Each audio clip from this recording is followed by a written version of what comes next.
హల్లెలూయా. ఫరోకి దేవునిగా మోసేని నియమించాడంట. స్తోత్రం. ఎవరికి దేవుడిగా నియమించాడు? నీ శత్రువుకి నీవే దేవుడు అయి ఉన్నావు. హల్లెలూయా. అందుకే అక్కడ చెప్తున్నాడు చూడండి, పంపించమన్నంతసేపు పంపించలేని దేవుని ప్రజలను ఇరుకుని పెడుతున్న, శ్రమలకు అప్పగించబడుతున్న ఫరోని చూసి అందరూ భయపడుతున్నారు. కానీ దేవుడు అంటున్నాడు, ఫరోకి దేవుడు నీవే, వెళ్ళు అంటున్నాడు. స్తోత్రం. నేను అంటున్నాను, ఈరోజు ఏదైతే నిన్ను శ్రమలకు అప్పగిస్తుందో, ఏ శ్రమను చూసి, ఏ అప్పును చూసి, ఏ వేదనను చూసి, ఏ భయంకరమైన శత్రువును చూసి నువ్వు భయపడుతున్నావో, అయితే నా దేవుడు ఏమంటాడు తెలుసా? నువ్వు భయపడవలసిన అవసరం లేదు. నిన్ను వాని చేతికి నేను అప్పగించలేదు, వాణ్ణి నీ చేతికి నేను అప్పగించి ఉన్నాను అంటున్నాడు ఆయన. స్తోత్రం. హల్లెలూయా. సమస్తాన్ని సృష్టించిన దేవుడు మాటిస్తే ఆయన తప్పక జరిగించేవాడు అయి ఉన్నాడంట. ఏం చెప్తున్నాడు ఇక్కడ? మోసే నువ్వు వెళ్ళు, ఆయన గొప్ప రాజు అయి ఉన్నాడు, నువ్వు నెమ్మదిగా మాట్లాడు, నువ్వు చేతులు కట్టుకో, భయపడు, వణుకు అన్నాడా?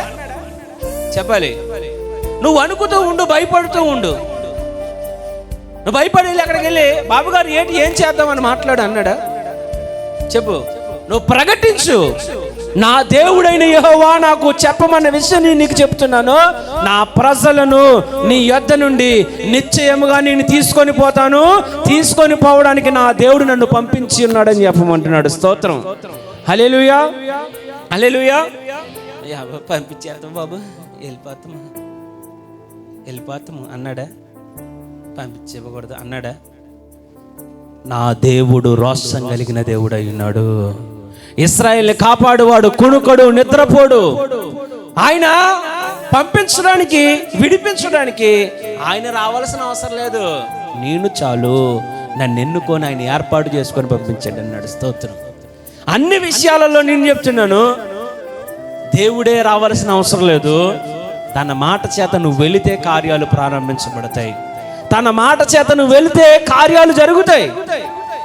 నేను అందుకే అంటాను, ఆయన మాట విని లోబడి వాడు ఎవడున్నాడో వాడికి అన్నీ కూడా సాధ్యమే.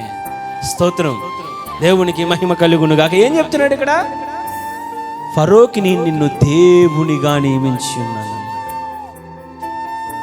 అసలు ఎవరైనా అంత మంచి వాగ్దానం ఇస్తారండి?